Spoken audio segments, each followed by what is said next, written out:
welcome everyone. First things first, can we please either turn off or silence the phones? I take it personally if I see you checking out your phone. It breaks my fucking heart. So please, please. All right. Order the drinks.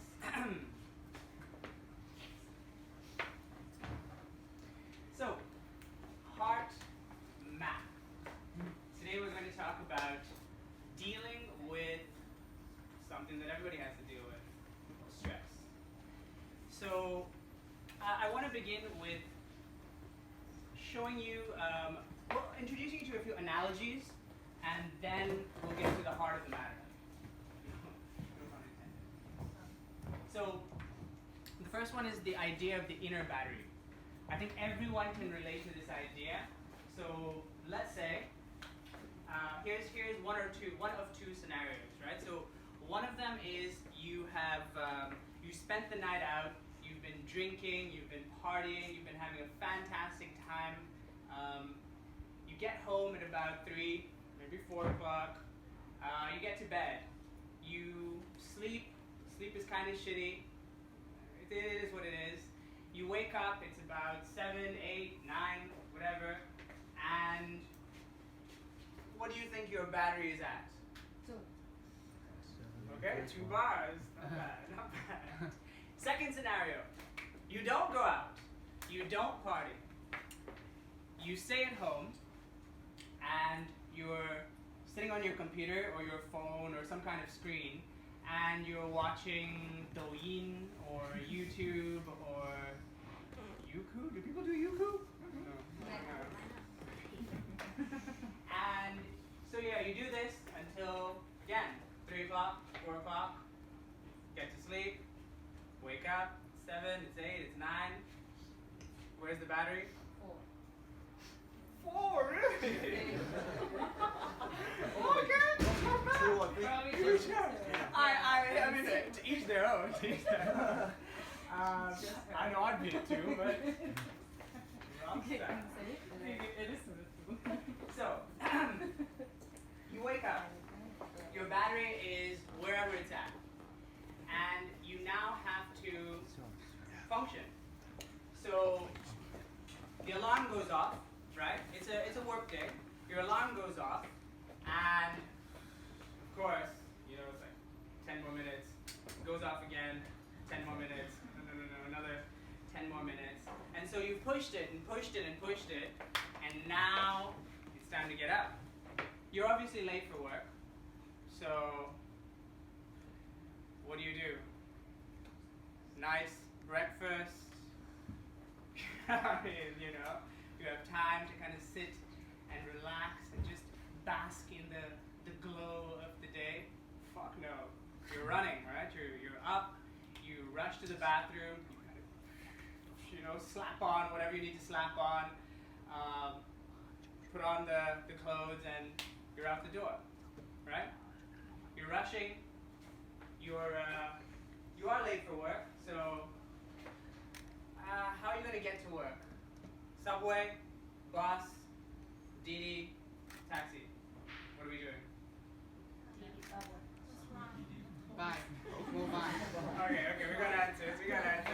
So, however you get to work, you get to work.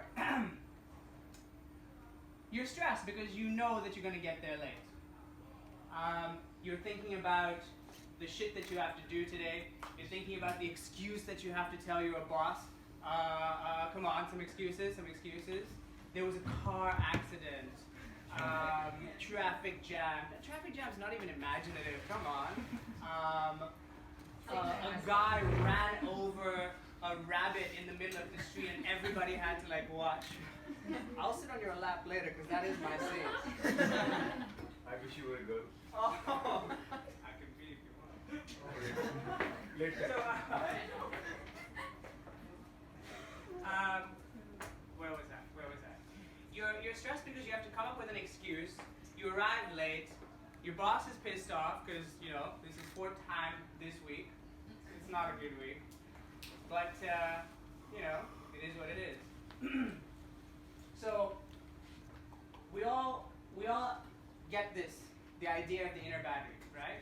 know when we're charged, and we definitely know when we're not charged. It's somewhat apparent. Yeah? Alright. So let's continue. We're gonna get a little bit more nerdy, a little bit deeper into the 4 domains of stress. And on the other side, the 4 domains of resilience as well, okay? But that's something I'll get to a little later. So let's begin with mental stress. So you're a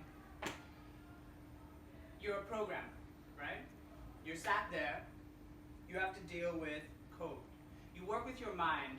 You are constantly considering logic, you're considering if conditionals, you're considering algorithms. There's a lot of mental processing that goes on. This is just an example, but I think everybody here can relate. We all have mental processes that we have to go through when we work, right? Some days are good, some days are not good, but we all have it, right?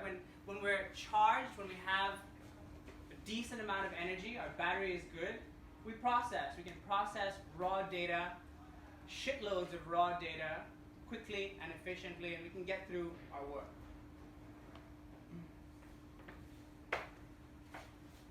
Physical stress. Physical stress is the example of the gym, right? So you go to the gym, you pick up weights, you tear down muscle fibers. You're constantly tearing down muscle fibers. This is the only way that your muscles are going to grow, right? So you're breaking down muscle fibers, and this is stress. This is actual stress on the body. And our body can tolerate a certain amount of stress. A certain amount of stress is useful. We do need it. But if you're going for hours a day, every day, and then you're going clubbing or you're doing the douyin thing at night, the battery doesn't charge. There is no repair and regeneration. Another example, if you're not a gym person, I'm not a gym person. If you're not a gym person, you're sat on a computer. You're sat there for 6 hours, 8 hours, 10 hours. Your back is kind of hunched over like this. You're kind of leaning in front. Your arms are somewhat supported. This is physical stress. Being in this position for hours and hours, it's not the most comfortable thing, right? Spiritual stress. Now, when I talk about spiritual stress, I'm not going to go into religion, because that's a different talk. Spiritual stress, I want to relate it to a salesperson. When I talk about spiritual stress, I'm specifically talking about your values, your beliefs, your standards, and your values being violated. So the example of the salesperson. I have a friend who's a sales lady, and she has to, she sells, courses at a training center, right? And she once told me that, obviously she has her own values. She believes that it is a good product, it's a good service, and she wants to sell the right product to the right person for the right reasons. But she also has a lot of pressure because she obviously has sales targets, and it's her boss that sets the targets. And so she meets clients constantly. She has to consult with these people, and what happens is when she's in a conversation with them, she knows 10, 15, 20 minutes into the conversation, she knows that this is the wrong person. This person is not going to benefit from this particular service. But she has a target to meet. And it's not based on her values. She is violating her own values by trying to sell a product to the wrong person for the wrong reason. And she goes home at the end of the day, and she feels stressed. Now she's sat there, she's sat in a comfortable office, she's dealing with people, but that is a form of spiritual stress. Is everybody with me so far? Yes. Yep. Just checking, and I will be checking. But spiritual stress, I can't correlate with that stage later. Spiritual stress is something else. You imagine your values being violated. I believe that I am a good person and I'm doing this for a good reason. Not just to earn money, right? I genuinely want to help people. I want them to pay for this service because it's genuinely going to add value to their life. It's going to benefit them in some way. And yet, I know it's not going to benefit you. I already know this. You are the kind of person who is just going to sit there and complain about this. You're not actually going to Use it. yes. But I have to sell this to you, knowing full well that this is not for you. Achieve the targets. I'm the whore, right? I just have to kind of put it out. This is violation of my values, hence spiritual stress.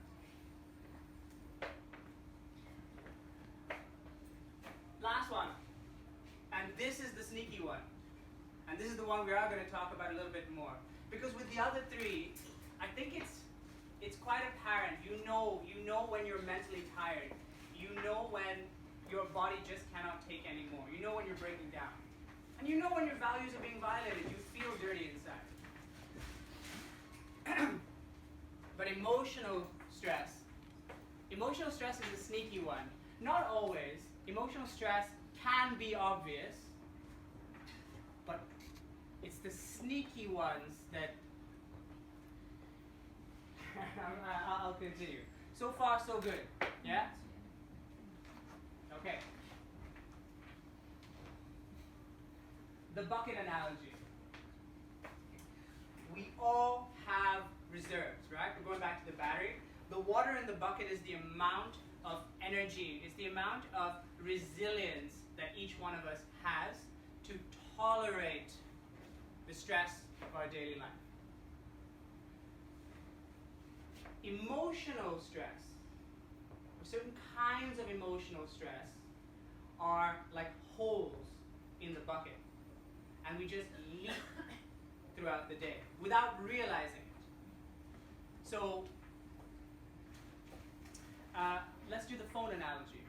You have everybody has a smartphone, and we open a bunch of different apps through the day, and we seldom close them. You just kind of like go back to your home screen. But the thing is that these apps are running in the background. You have a shitload of background processes, yeah? And they just drain your battery slowly, but they're draining your battery. So I'll try some examples.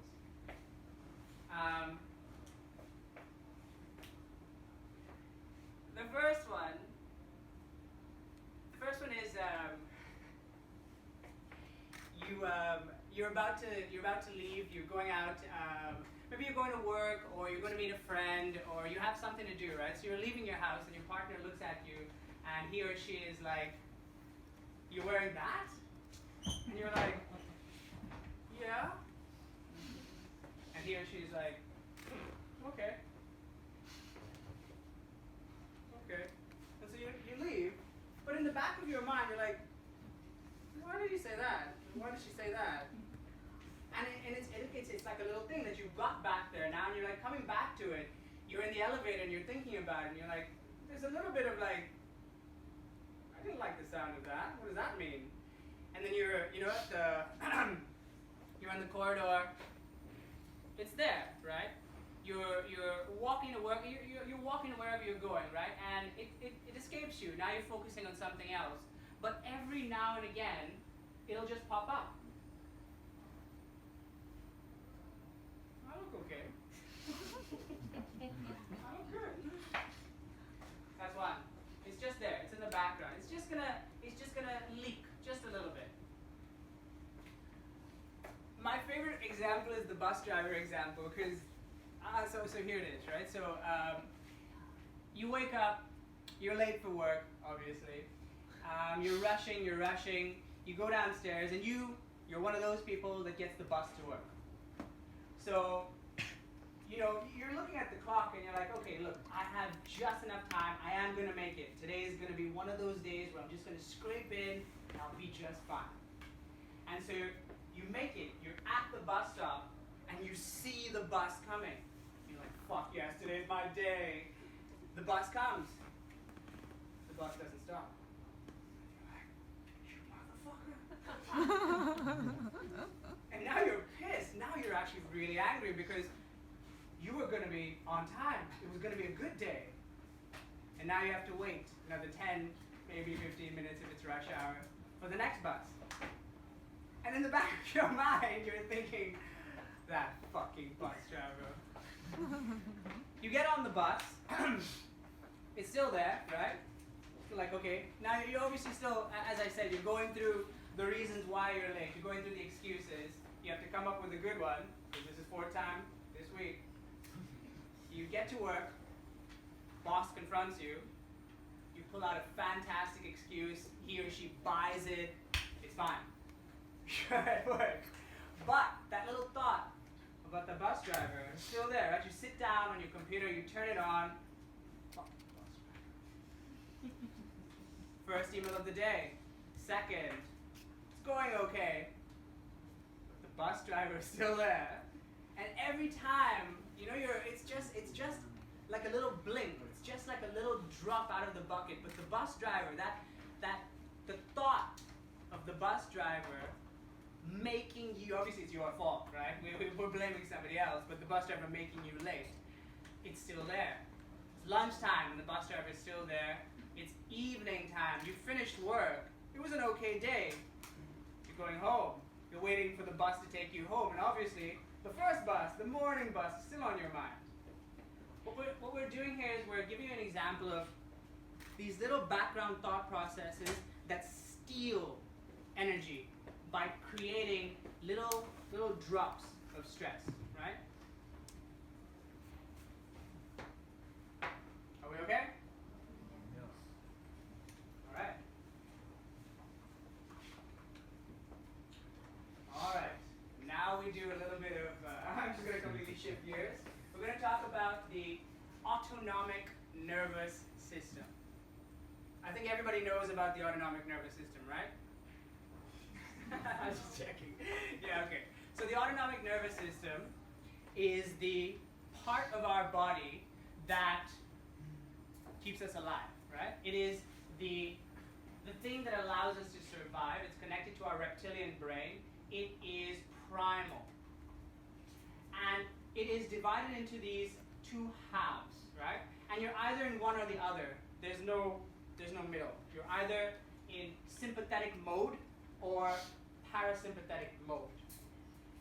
What I mean is, when you're in sympathetic mode, you're in fight or flight, right? This is where you see the lion sees you, you see drool, that thing's gonna fucking eat you, it's fight or flight time, you have to run, right? So, adrenaline, cortisol kicks in, your body starts tensing, your heartbeat starts beating, your heart starts racing, your breathing shallows, you have to go, right? All of the blood, all the glucose, all that energy flows out from the prefrontal cortex into the legs, and you have to go. Parasympathetic, on the other hand, is rest and digest mode, right? So again, sympathetic is fight or flight, parasympathetic, rest and digest. And you're either in one or the other. So what you want is to be more in rest and digest, because that's the side where you're repairing, you're regenerating. That's the side you want to be in most of the time, right? That's renewal, that's recharging. Let's do another analogy. So there's two here. You can choose however you want to look at it, depending on your lifestyle, right? So the first analogy is the car analogy. Sympathetic is like the gas pedal in the car, right? You step it and you go, go, go, go, go, go, go. And parasympathetic is like the brake pedal, slowing down. We need both, right? But you can't constantly go, go, go, go, go. The second analogy is related, but again, depending on your lifestyle, sympathetic is like you're in the Ferrari, and sympathetic is the turbo setting. And parasympathetic is just the regular setting. So you choose, right? If you're always on turbo, that engine is not going to look pretty at the end of 2 months. 3 months. Am I right? Okay. So sympathetic is related more to depletion. It's related more to energy loss, right? Parasympathetic is related more to renewal or energy gain. So far, we're okay. All right. We're going to talk about the depletion renewal grid. Now, I know there's a lot on this, so I want to break it down because this is fantastic. If I could tattoo this inside my eyelids, I would. So here we have the negative emotions, the most common negative emotions, and here we have the most common positive emotions. And they're divided into 4 quadrants, right? So we have the upper left, which is the high energy negative emotions, right? That's a lot of depletion. That's real energy loss. Low energy negative, high energy positive, low energy positive. Yeah? Now on this side is where we're more in the sympathetic, right? And as I mentioned earlier, we have a certain kind of hormone panel. On this side, we have lots of cortisol and lots of adrenaline. Adrenaline is 肾上腺素, and cortisol is 皮质醇. And these 2 hormones, so cortisol, the nickname is the stress hormone, and adrenaline is nicknamed the danger hormone or the fear hormone. Right?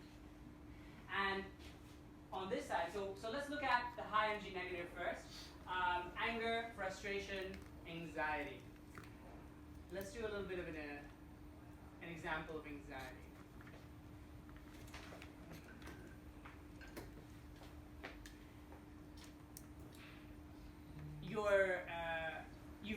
You've asked someone out on a date, okay? And it's the first date, and you haven't been on a date in quite a while, so there's a bit of anxiety there, right?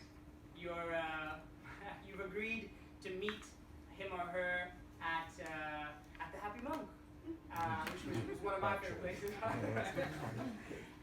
And you're going to meet them there at let's say 7 o'clock, right? So there's this anxiety. It's like a heat or a heaviness at the base of the belly, the gut, right? And you can feel it. And so you're in the DD and you're going there and you're like thinking, oh God, what am I going to talk about? Shit, I shouldn't have worn this thing. This thing is like weird. And these shoes, I'm totally going to get judged. You don't know what you're going to say. You don't know how you're going to present yourself. You're anxious. You arrive, you see him or her, he or she looks fantastic. It makes you even more anxious. Okay, now you're obviously like it's good. You want to be anxious, but you don't want it to be long lasting. You don't want to be anxious the whole date. That person is going to be freaked out by you. That person is just going to be weirded out by you if you're anxious the whole time. And so again, I'm going with just basic examples here to illustrate high energy negative emotions. Before I get to this one, because these are the sneaky ones, and I really like these ones. Well, I like them and I don't like them. Excitement, courage, passion. Can I open it up? Anybody want to give me a situation where, short, please keep it short, where you felt excitement or courage or passion? When you get a job that you really like. Interesting. Okay, so what's the emotion that's coming up? Is it excitement or You have passion? excitement the first day, you are passion because it's what you want to do, and you have the courage to do it at 100%. I love that. Okay, very nice, very nice. You're in high energy, positive. That's renewal, right? That is the hormones of DHEA, oxytocin, and a whole bunch of the other ones. DHEA, I just want to touch upon a little bit. DHEA is nicknamed the vitality hormone. is the anti-aging hormone. This is the one which breaks down into our sex hormones. And I think, I don't know if you know, but maybe you know, but as you get older, your sex hormones sort of go down. You have less testosterone, you have less estrogen. You're just not as, for lack of a better phrase, horny or just, it doesn't work out very well. It's just not easy to get it up, get it going. So you want the DHEA. And oxytocin is the hormone of love and connection. It's a nice one to have. It also breaks down into a whole bunch of other hormones that just regenerate, renew, repair the body. All right, I want to get to these ones, okay? Burnout, withdrawal, and resentment, because these are the sneaky ones. These are the background processes that we do not realize, that most of us do not realize are constantly running. We wake up with them, we go to bed with them. They're just there all the time. It's like normal, that's our normal. I want to go with resentment first, because this is a big one. Resentment, now everybody has resentment, okay, we're all human beings. Resentment is a funny one because it is the voice in your head. The voice of resentment is the voice in your head that's constantly complaining about your life, your boss, your partner, your apartment, your clothes, your fucking face. It complains. That's the one that complains. And it's just in there, right? You're even when you're having a nice day, you will sometimes hear the voice of resentment. It's the background process that we do not kill.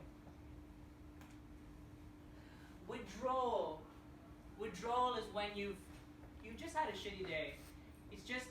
Things have just not gone well for you. And now you do not want to deal with other people.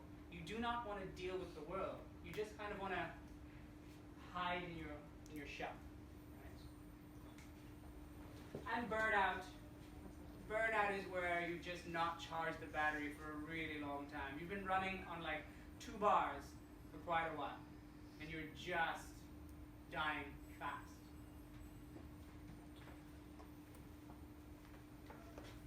We okay? Happy talk, happy talk. All right.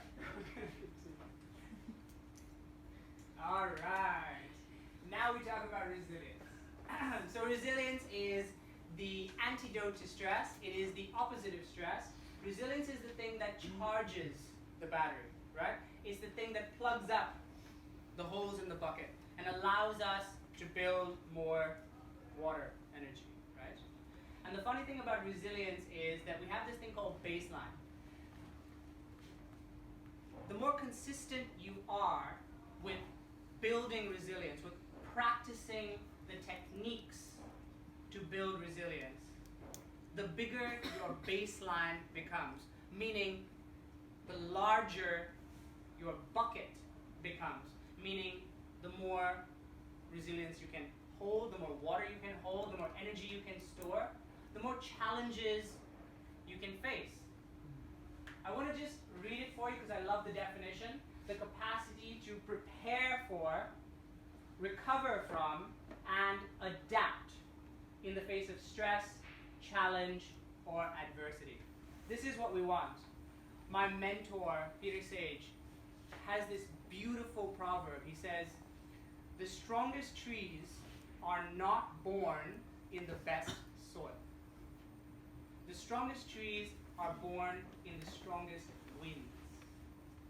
And so you want to pray for strong winds. You want those roots. You want to build resilience so that those roots go deeper and deeper into the earth and they just cling to it, so that those winds, the winds of challenge, the winds of adversity, only make you stronger. Anyone here who's an entrepreneur understands that you can... Oh, I did not like that. Whoever that was. Resilience. I lost my train of thought. Where was that? Strongest trees.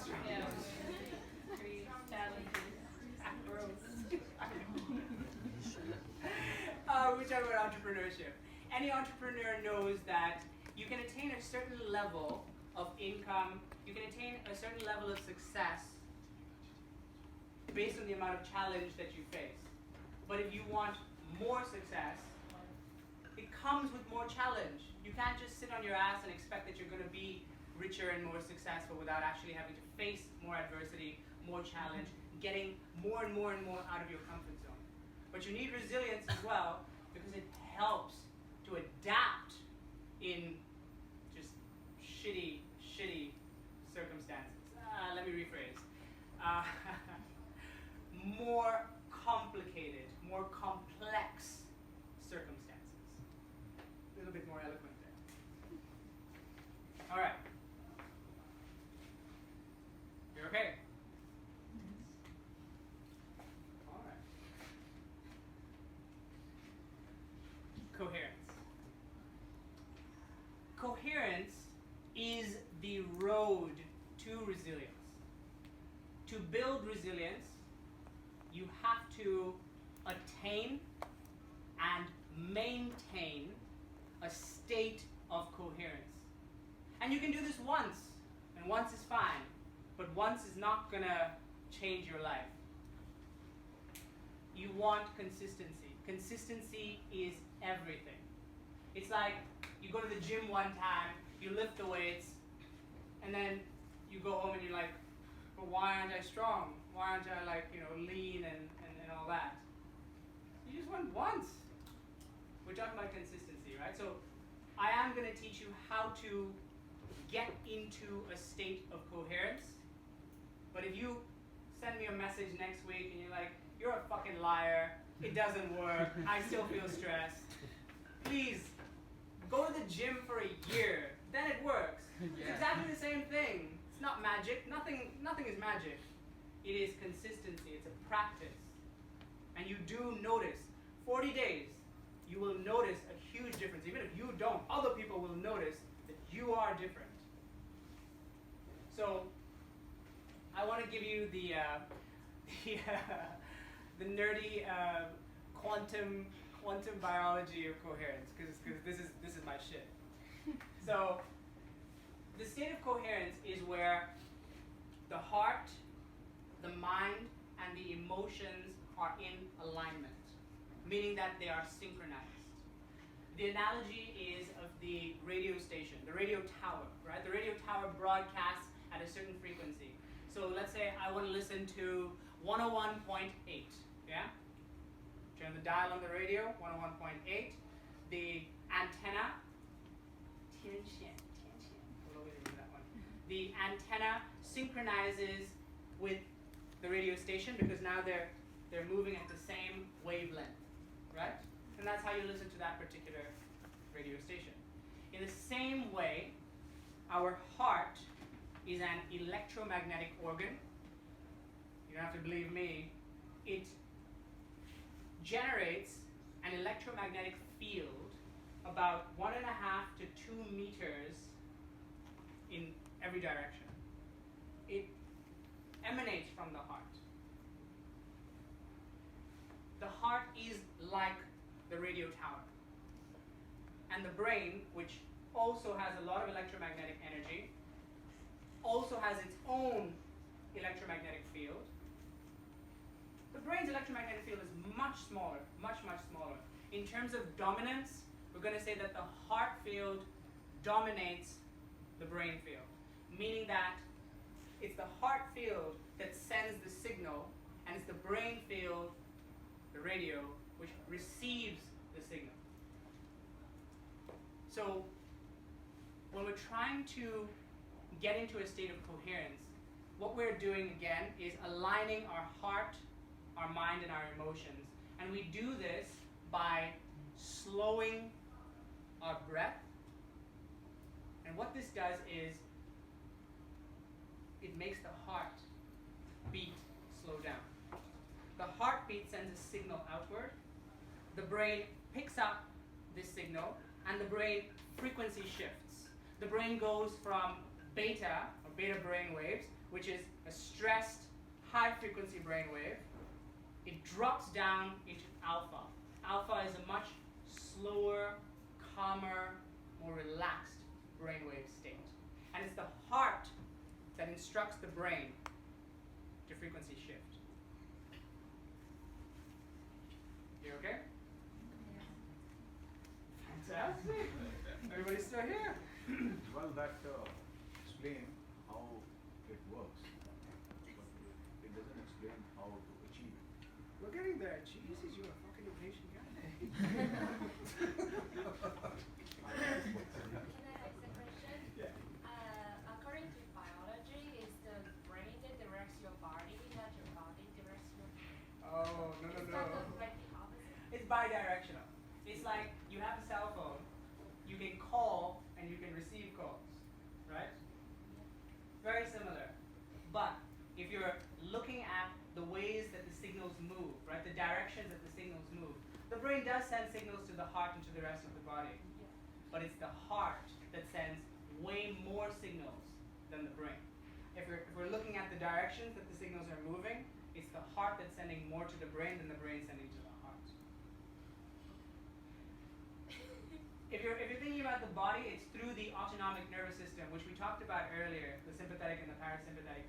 Most of the signals that are sent to our body from the brain are through the autonomic nervous system. Yeah. System. And then it directs the heart how to beat, right? No. Nothing directs the heart how to beat. But the chemical makes your body react. Yes. Yeah. The brain feels something and then it releases some chemical and then your body reacts according to the chemical that it releases. Yeah, sure. Yeah. So the heart beats faster. Like, is that right? Yeah, sure. Yeah. Then how can you slow down your heart without listening to your brain? Well, it's your breath that slows down the heart. So okay, let's say you're in fight or flight mode, right? Your breath automatically becomes shallow. Changes the heartbeat, right? And it's not just the brain that sends these signals, it's also the heart that sends signals through the autonomic nervous system all through the body.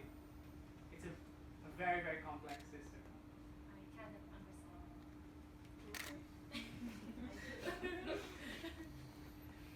All right.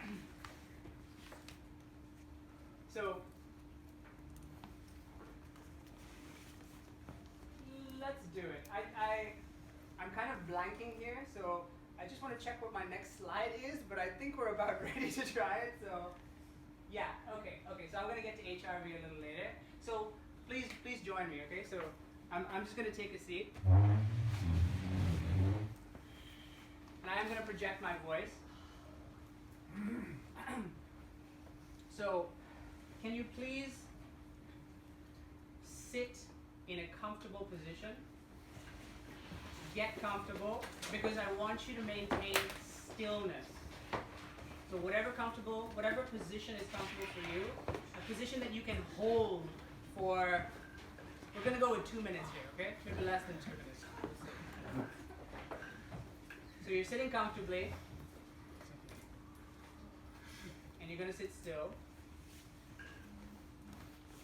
What we're going to do, before we actually do this, let me just introduce you to it. We're going to do something called the inner ease technique.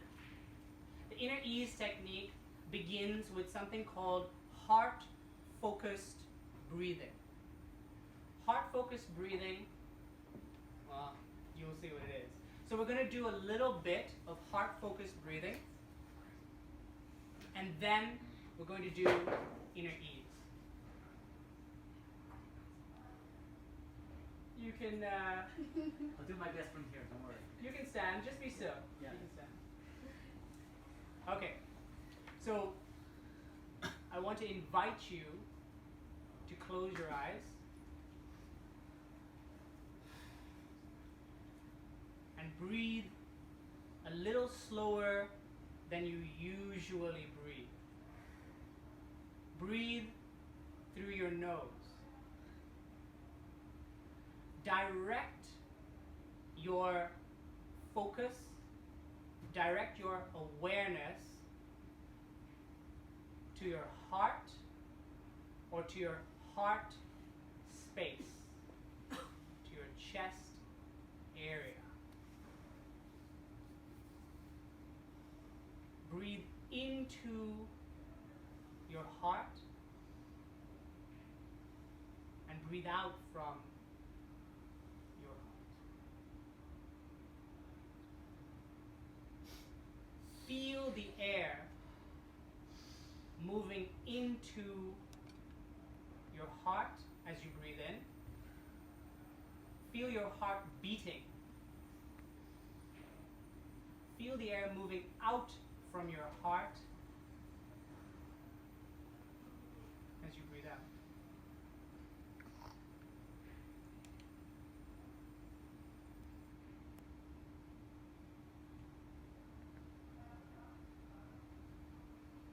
With your next breath, breathe in the feeling of ease. Whatever ease means to you. Breathe that sense of ease into your heart.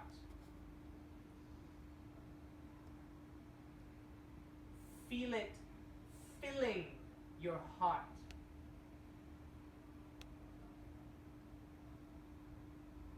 Feel it saturating every cell.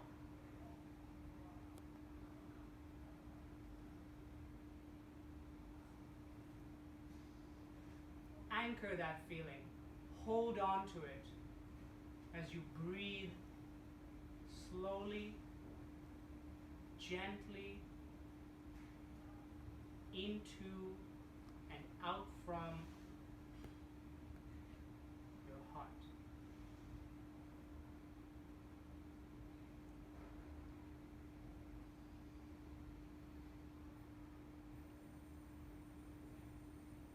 When you're ready, I invite you to open your eyes.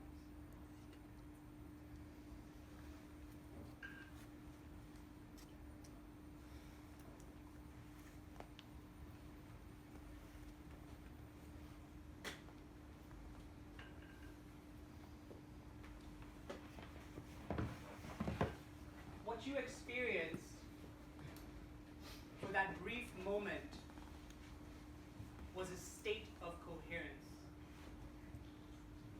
What happened in that moment was your focus, you directed your focus to your heart, you slowed your breathing down, you were feeling your heart beating, your heart slowed down, a signal was sent to your brain, and your brain shifted its frequency, it slowed down. For that brief moment, heart rate variability is the measure of the number of seconds between each heartbeat. And it turns out that the healthier you are, the higher your heart rate variability, meaning the more variable your heart rate is. And the more unhealthy you are, the more steady your heartbeat is. We know this because, now, I know a lot of people believe that the opposite is true because of what we've been told. But this is definitely not true, because when you look at young, healthy children, what you see is crazy amounts of heart rate variability. And as people age, what we notice is less and less heart rate variability. When your heart rate is steady, when there is very little or no variability, what's happening is that your heart is actually stressed. It is struggling to adapt to everything else that is going on. By doing heart-focused breathing, by getting into a state of coherence, you are actually increasing, you're training your heart to beat in a slightly less rhythmic pattern. You're increasing that adaptability.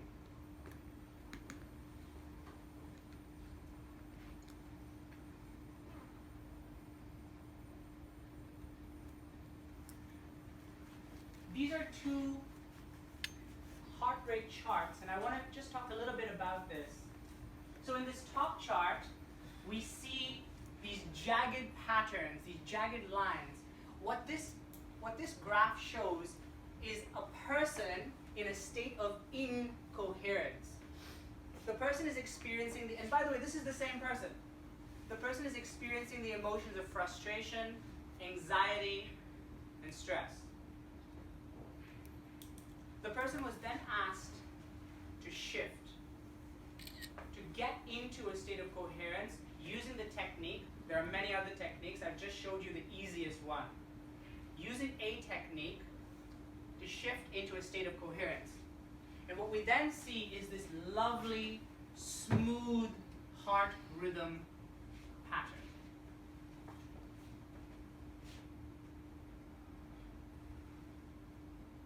Last one. This is a heart chart of a police officer. We see here a heart rate of about 60 to 80, 85 beats per minute, which is very healthy. The heart rate increases 120, 140, 160, 180 during a violent incident. It's a domestic violence incident. Here, the officer is in the situation, opens the door, questions a battered victim, sees a man with a gun, guns go up, shots fired. What is cuffing? Oh, cuffing! Okay, thank you. Cuffing. And the situation ends. But the most interesting thing about the graph is that you see that the heart rate is still somewhere between 100 and 120 beats per minute. And even though the situation is over, the heart is still, the person is still experiencing that background process of stress. They're still in an emotionally stressed state. Here is where the officer uses the freeze frame technique, which is another coherence building technique. They reset, and then and only then does the heart rate drop back to between 60 to 80 beats per minute. All right. So this is my favorite part. We're now going to do a small demonstration. So I've taken you through that coherence building technique.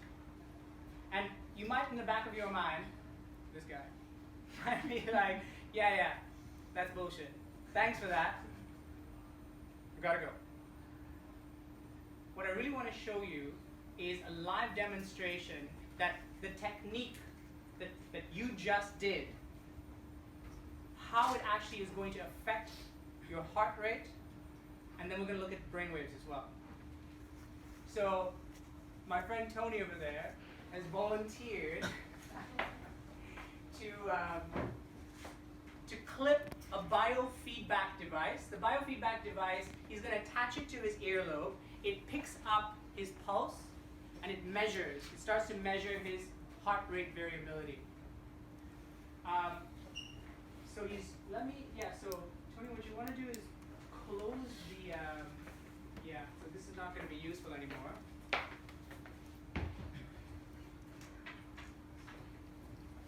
And it's the heart.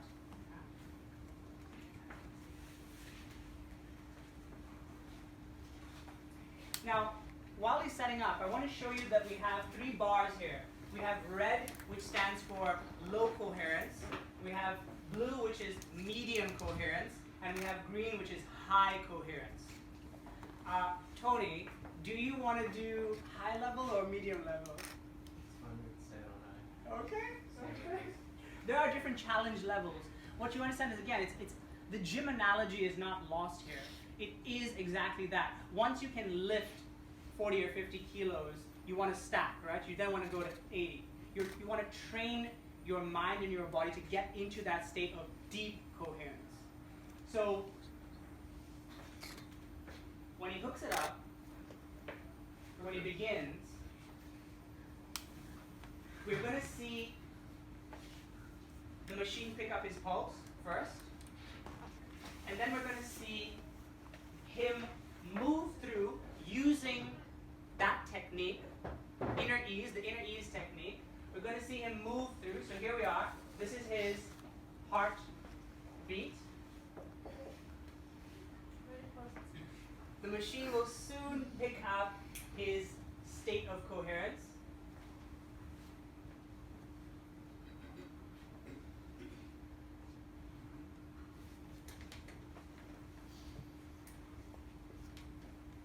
Oh, hey Tony, can you turn the sound on? Because I want them to hear how it instructs. Okay. Let me just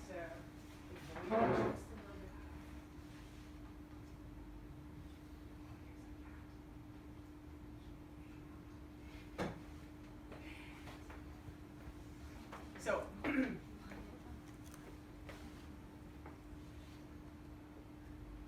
62% low coherence, 38% medium coherence, and so far he's at 0 high coherence. He's going to focus his breathing. He's going to bring his awareness to his heart. As you can see, his eyes are closed. Or open. I don't know, you can do both. It is up to you. Oh, that's going up. That's going up. I realize he's on the spot here. Yeah. So I showed you that pattern earlier of the jagged lines. An example of a jagged line would be this. And as he gets more and more centered, as he brings his awareness and keeps his awareness on his heart, as he introduces a nice high energy or low energy positive emotion. I remind you one more time, coherence is where your heart, your mind, and your emotions are aligned. And so as he brings all three of those things together, you're going to start to notice a nice, smooth heart pattern. And you're going to notice this particular bar moving up. But this is a really uncomfortable experience because For how long has he been practicing this specific, what would you call it, exercise? technique. Technique. Yeah. I'd say it's about week 4. It's not that. What is this over here? How can I understand this? Okay. So it's showing you how it's moving, right? So at this moment, he is in the blue. So he's in medium coherence. If he loses focus, if he's distracted, what will happen is this line will drop back into low coherence. Slowly what he's trying to do is he's trying to build by focusing, by maintaining that heart-focused breathing and that positive emotion. He's slowly trying to bring it into breathing. Now, as we were saying, right, it's not the easiest thing in the world to do. You are training. You go to the gym, you lift weights, and it's shitty. The first few times you go, it's painful, it's hard, and you can't lift very much. But you keep going, and eventually, you are able to lift more.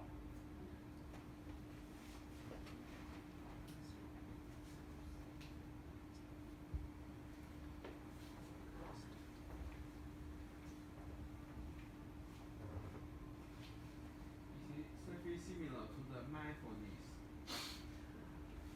It is a little different. Mindfulness, so the difference is mindfulness is the awareness of the breath. But mindfulness is where you can practice, you can be engaged with other things. So for example, I can be mindfully cooking, right? So let's say for example, I'm chopping my vegetables, I'm washing things, right? But I'm aware of my breath while I'm doing those things. HeartMath or coherence technique is a little different because very often you have to be a little bit still because your focus has to be on your heart. It is like charging your battery. mean, obviously, you're connecting it, right?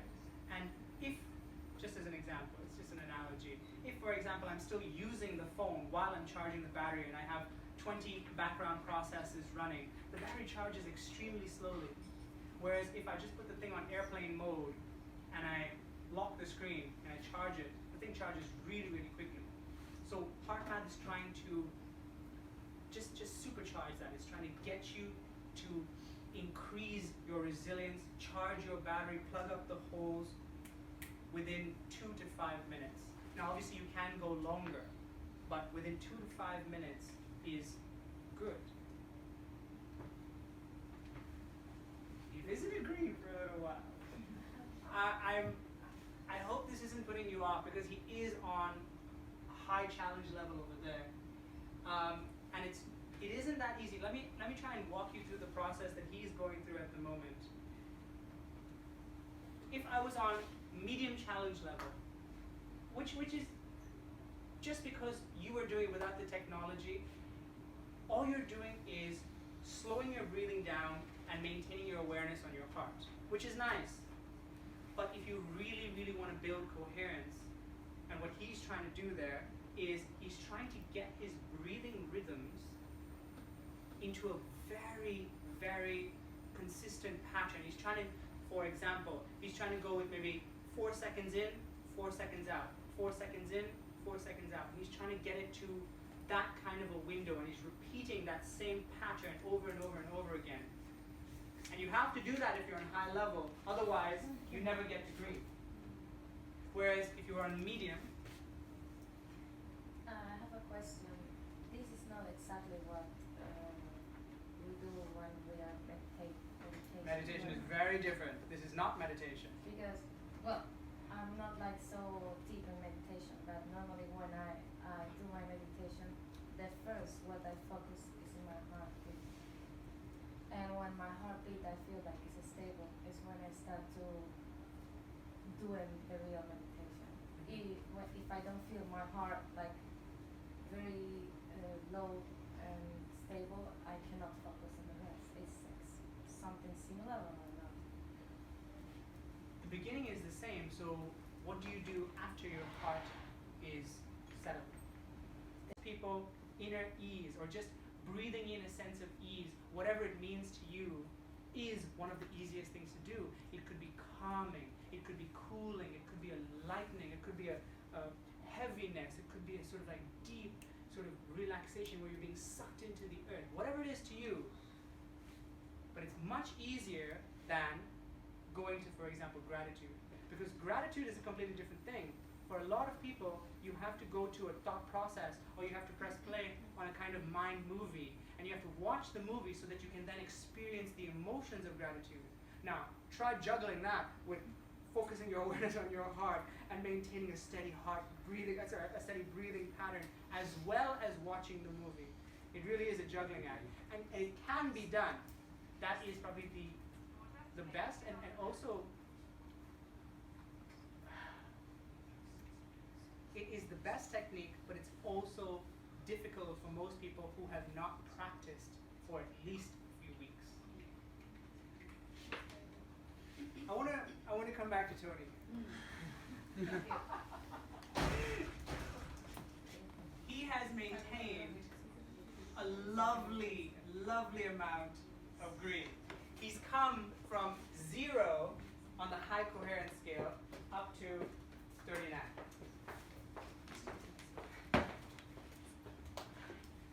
And if you look at this chunk of the heart rhythm, pattern, it is nice and smooth. It is not at all jagged.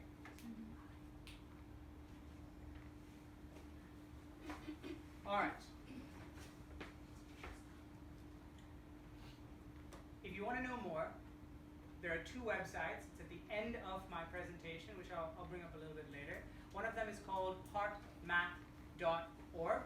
Fantastic for all kinds of research. And the second one is HMC Heart.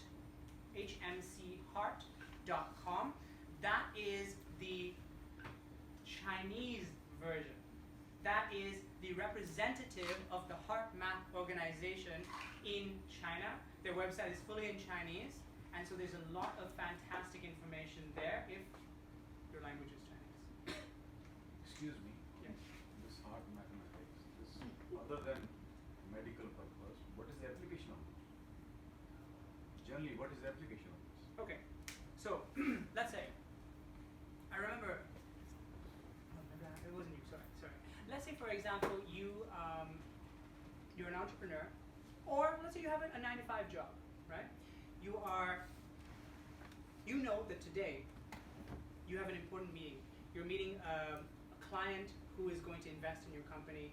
You're meeting a supplier who is, if the meeting goes well, is going to bring in millions of dollars worth of business, right?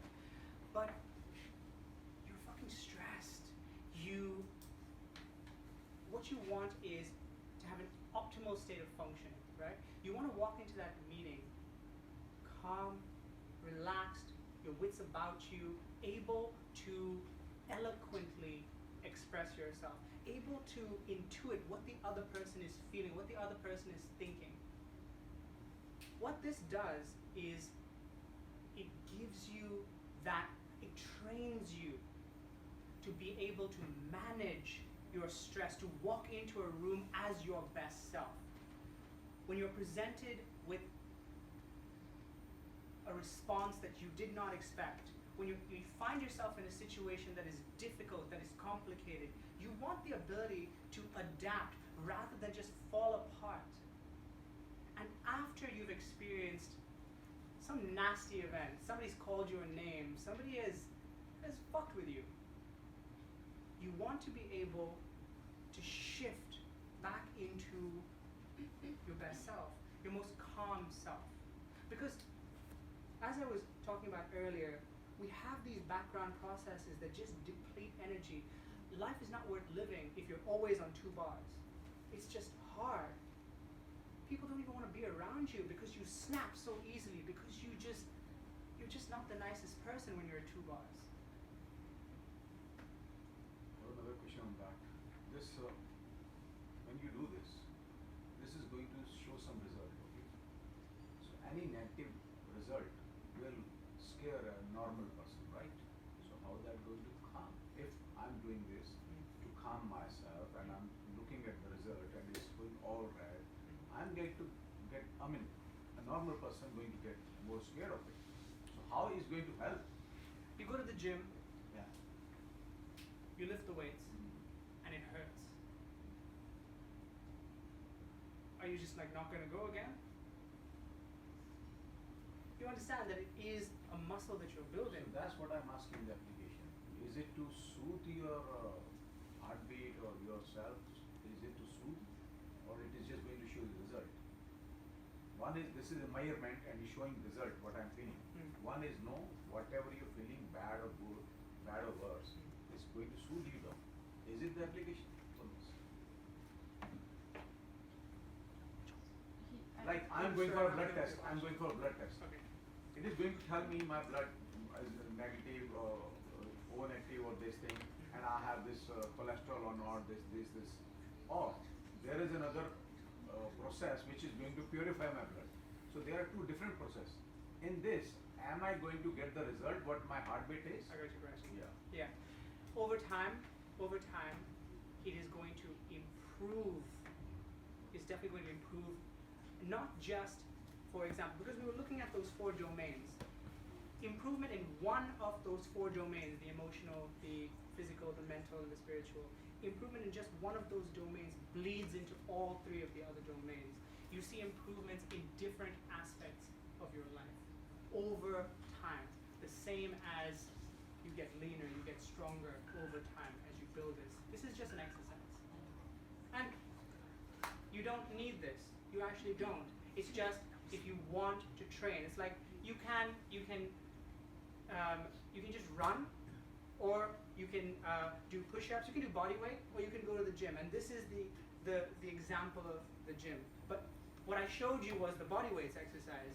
Anybody can do the body weights. Anybody can do heart focused breathing. And it's not just like, oh, when I wake up and everything is quiet and calm and I have a moment. No, you can do it any time of day. I like doing it on the subway when I'm surrounded by people and everybody's on their phone. I will just stand there. I will close my eyes because nobody knows, nobody really cares, nobody's looking at you, they're all on their phones. And I will do my heart focused breathing. I don't give a fuck about anybody else. I want to walk into my day, I want to walk into work feeling good. I want to walk into work feeling like my best self. You do this every day? Every Yeah, day? I do it twice every day. Are there any limitations for doing this? I don't think No, so. right? Apart from time limitations, like you have to work. How like can I get eat. the software? Sorry? How can I get the software? How can you get the software? Well, you can buy it. It's not free, but yeah.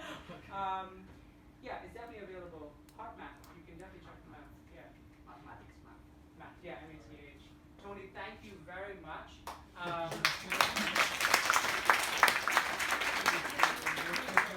Can you show us your brain waves? Stop it, and I just want to also show you the connection between the heart and the brain. So, yeah. You did really well. No, he was fantastic. He's a fucking rock star, that guy. He's surrounded by you guys, and I'm talking and talking and talking, and he's still achieved 50% coherence. That is no small feat, by the way, on high challenge level. No small feat at all. Now, I want to direct your attention to brainwaves. Okay, so for those of you who don't know, we have different brainwaves, and if you look at it on a frequency scale, if you look at it in terms of the measurement of hertz, theta brainwaves are between 4 and 8 hertz. Theta is kind of like dream sleep. Theta is kind of like deep meditative. It's a deep meditative state. It is the state where you're aware that you're aware that you exist, but you're not aware of your surroundings. You're not aware of time or space. Alpha is between 8 hertz and 14. 0.1 is 10 hertz. So as you can see, it took a little bit of time, but Tony slowly built up, and he focused as he was doing his heart focused breathing. The amount of time that he spent in alpha brainwaves is tremendous. I'm here talking to you. I have to focus outward. I'm stressed. You guys are very nice people. But if it was if you were measuring my brainwaves in this moment, mine would be somewhere here. I would be in beta. Beta is anywhere more than 14, between 14 and 28 hertz. And so him just by doing this was able to slow his brainwaves down and bring it into alpha.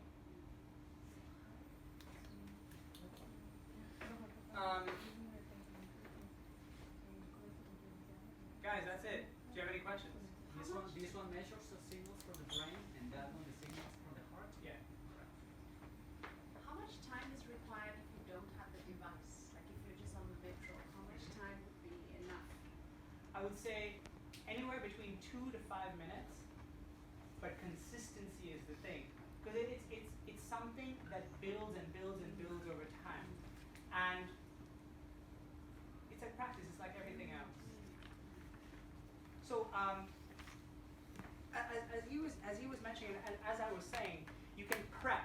There are different techniques here. One of them is called prep, where you know that you're going to walk into a stressful event. You know that you're going to give a talk, like I'm going to talk here, and I know that. So I have to prep for this talk. I have to get into a state of coherence, just to charge my battery, plug up the bucket, just kind of bring as much as I can to this. After a stressful event, because you can't avoid them, right? You have to deal with other people. I believe it was Sartre. I believe his name is Sartre. Sartre. That's his name, right? It was him that said, hell is other people. You have to deal with other people. So, you cannot avoid anger, resentment, frustration. You can recover from them, the same as the police officer recovered from that really, really stressful event. So, Tony, would you mind going to that last slide? Yeah, so these are the two links. HMC Heart and heartmath.org. Worth checking into if any of this resonates with you. Sorry, I have a question. Sometimes when you want to focus yourself, like if I tell myself I have to slow down my pace, but sometimes things can go opposite. For example, when I cannot fall asleep, and I keep telling myself that tomorrow I have a very important task to take. If I don't sleep for 8 hours, I will fail the test. So I keep telling myself I must focus and fall asleep right now. However, things will go opposite, will go against my will.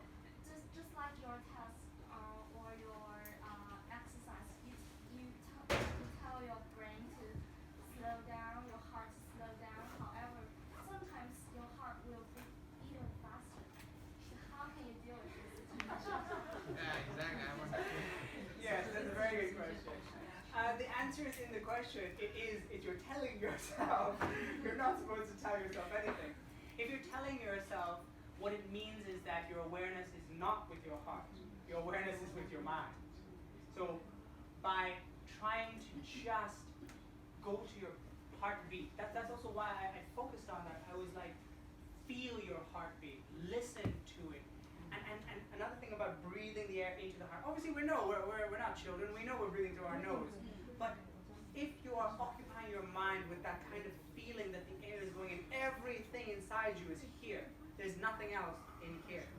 So the answer is to use your breathing and your awareness of your heart to disconnect from the voice, from the ego, from the thoughts in your head. The sleeping thing is a big one, right? That inner ease technique that I was telling you about, my mentor who taught me said that she every now and again wakes up in the middle of the night and like many of us and can't go back to sleep. And she specifically uses the inner ease technique to help her to fall back to sleep. So I invite you to try that one. Might be useful. I don't remember what that was. Okay, so the inner ease technique, I'll break it down.